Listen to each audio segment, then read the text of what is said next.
Guys, share ko sa inyo yung aking in-order sa sa Philippine store. Buksan po natin. Bigyan nila ng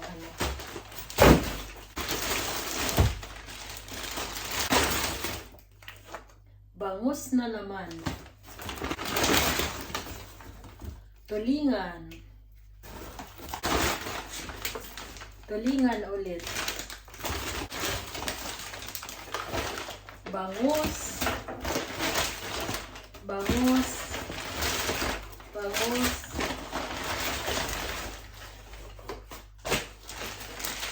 Bangus. Ayan po, bangus at saka tulingan. Lilinisan ko lang ito mga sangkay at lulutuin natin mamaya. Mga sangkay, bago ko maglinis ng ating isda, kasi matagal yan gawin, maglalagay na ako dito ng tubig. Itong tubig na ito ay maligamgam kasi tutunawin natin yung asin. Ito yung asin natin, kalahating cup na asin. Lagay natin dito. Maligamgam yung ginamit ko para mabilis yung Kung gusto niyo naman ng mabilisan, pwede naman ipainit yung ating tubig. Pero sa akin okay na. Ito kalahating cup din. Dalawa yung gamitin natin kasi hindi kako siya sa isang lagayan dahil maliit yung aking lagayan. At saka meron tayong tulingan at bangus. So ang gagawin lang po natin ay haluin natin kamay or ano bang panghalo nyo dyan. Huwag kayong mag-alala dito sa asin na marami dahil tatanggalin din naman natin yan mamaya. Pagkatapos natin i-brine, tatanggalin din natin yung ating isda at hugasan ulit. Kaya okay lang na maraming tubig. Kaya hindi kayo pwedeng huwag kayong mag-alala. So, dyan lang muna natin at linisan natin yung ating isda. Ang paglinis po ng tulingan ay tinatanggal dito yung buntot. Ay yung dito, igaganon lang yung kanyang buntot tapos ikutin natin. Ayan, kailangan ito tanggalin. Dito naman sa sa bangus, yung kaliskis pwede nating tanggalin pero pwede naman hindi. Pero ito, tinatanggalan ko ito. Para maganda tingnan yung ating bangus.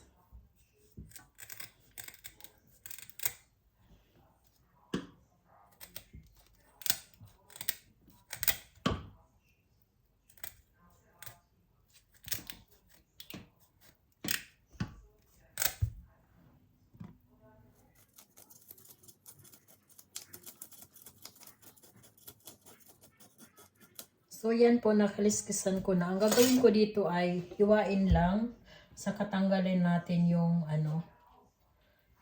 laman loob.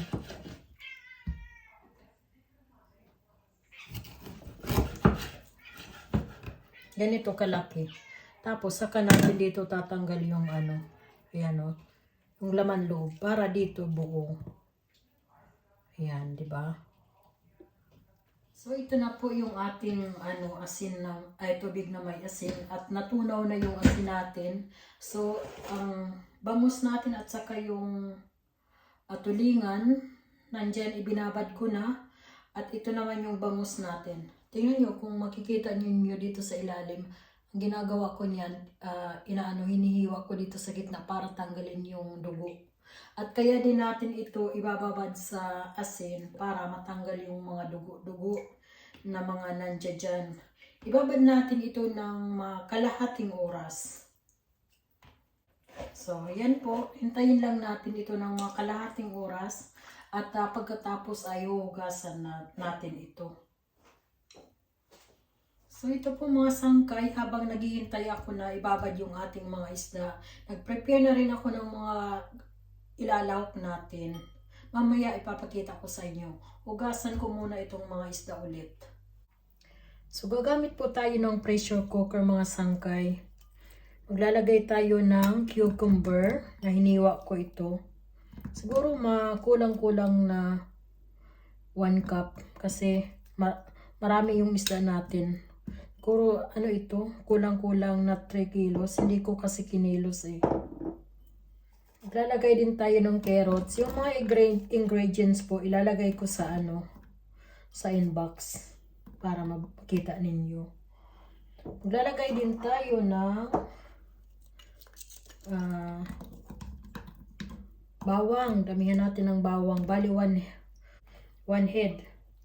Tapos maglalagay din tayo ng olives. Dami nating sahog para masarap. Maglalagay din tayo ng pamintang buo. Masarap maraming paminta. Maglalagay din ako ng sili. Yung sili na ito, galing ito sa garden namin. So, lagay tayo dyan. Maglalagay din tayo ng bay leaves. Huwag natin ubusin lahat kasi maglalagay din tayo sa ibabaw. So, ilagay na natin yung ating isda. Yung isda, hinugasan ko ito ulit. Unahin natin yung mga ulo.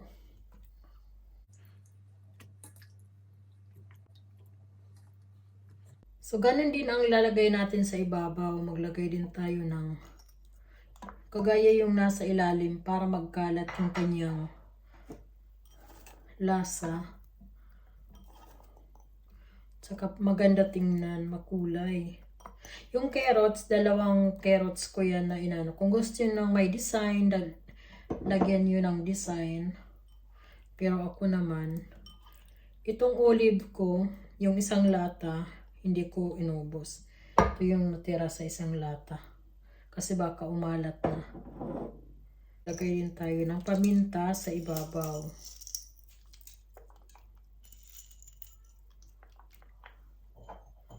Saka sili. Lagay din natin yung cucumber. Lagay na natin yung bay leaves. Lagay ako ng sili para maganda yung tingnan. May green, may pula. Maglalagay po tayo ng suka. Yung suka, 1 cup yun. Tapos maglagay tayo ng asin. 1 kutsara lang. Maglagay po tayo ng oil. 3 cups. Kung gusto niyo ng olive oil, maglagay kayo ng olive oil. At yung normal na oil lang. Cook vegetable oil. It's 3 cup.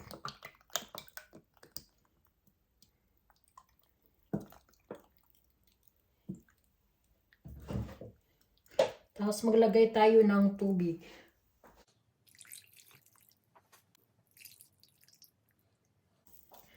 Yung tubig po kailangan kasi dami din ng isda. So ganyan lang para hindi po matuyo. Ang nilagay ko bali 2 kalahati lang. So ayan, isara na natin mga sangkay. At mamaya i-prepare naman natin yung ating tulingan. Isasabay ko sila iluto para sabay ko din mamaya hanguin. So gagamit po tayo ng pressure cooker. Maglalagay tayo ng sibuyas. 2 sibuyas ito. Yung iba, ilalagay natin sa ibabaw kaya wag natin ubusin. Ito naman isang ulo na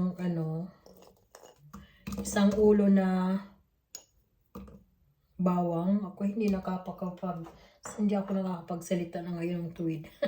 Gutom na siguro. Tapos maglagay din tayo ng maraming luya. Niwa ng maninipis. Maganda pagka maraming luya para matanggal yung lansa. Maglalagay din tayo ng pamintang buo. Kung gusto niyo ng durog, pwede din. Masarap din pagka maraming paminta. Ito, pwede nating durugin. Pero ako, hindi ko na ito dudurugin kasi kukulo naman siya ng kukulo. Kaya okay lang. Lalabas din yung kanyang juice. So, ilagay na natin yung ating isda. Yung isda ko na ito ay frozen. Ayaw ko sana isama yung ulo pero isinama ko na lang. 2 kilo yan. Lalagay tayo ng luya, yung kagaya doon sa ilalim. Para pagbukas natin, ang ganda tingnan sa ibabaw. Lalagay din tayo ng bawang, paminta,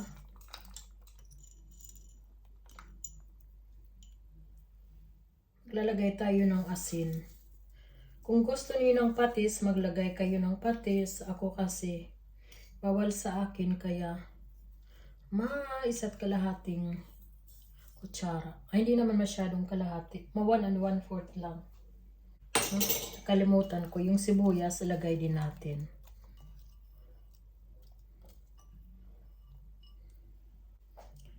Maglagay tayo ng isang 1 cup na suka.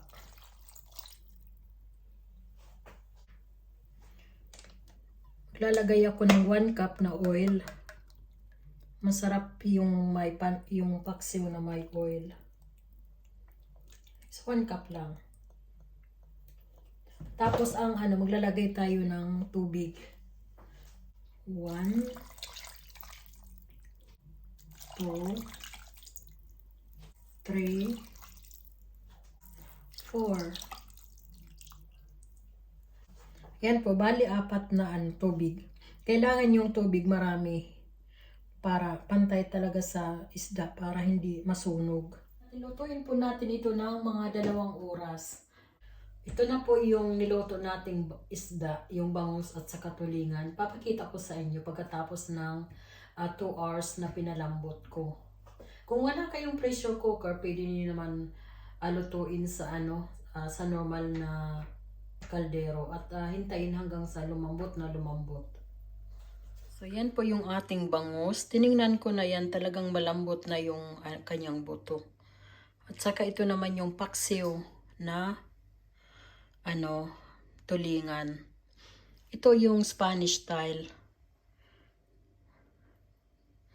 So, mayroon tayo garapon dito na malinis. Kailangan malinis yung ating garapon bago ilagay natin yung ating ulam. So, ang gagawin ko po dito ay ilalagay ko lang yung ulam dito sa garapon.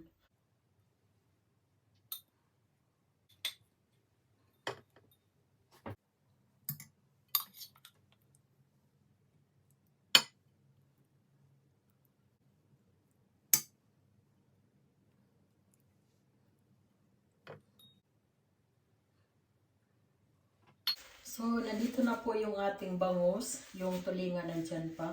Ang gagawin natin dito ay pupunasan natin yung dito sa mga gilid bago natin takpan. Huwag natin masyadong puno na puno. So, takpan na natin yung ating ulam. Kailangan isara natin ng maayos. So, yan po dito sa ilalim. Tingnan nyo, mayroon akong inilagay dito dyan para hindi, pag kumulo, hindi siya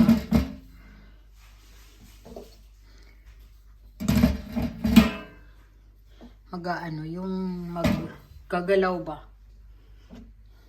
So, yan. Tuloy-tuloy ko lang ang paglagay nito kasi marami pa. Yan. Pagka yung kasi may space pa naman, lalagyan ulit natin ng ganito. Saka natin ilalagay yung ibang ulam dito sa ibabaw.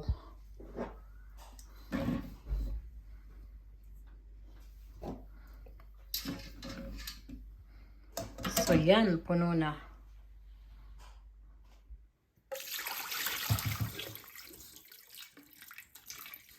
So papakuluan ito natin ng 1 hour. Ng 100 degree. Yan po, malaki yung lagayan ko.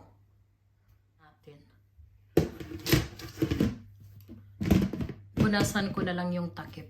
Hinugasan ko kasi. So, ito po yung na ito.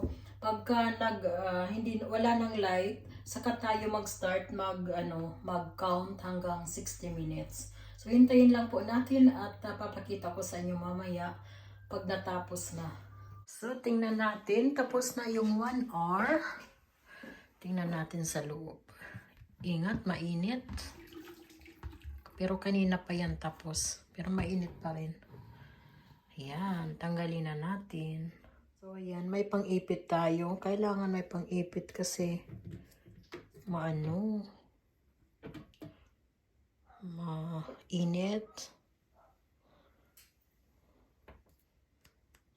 Ayan.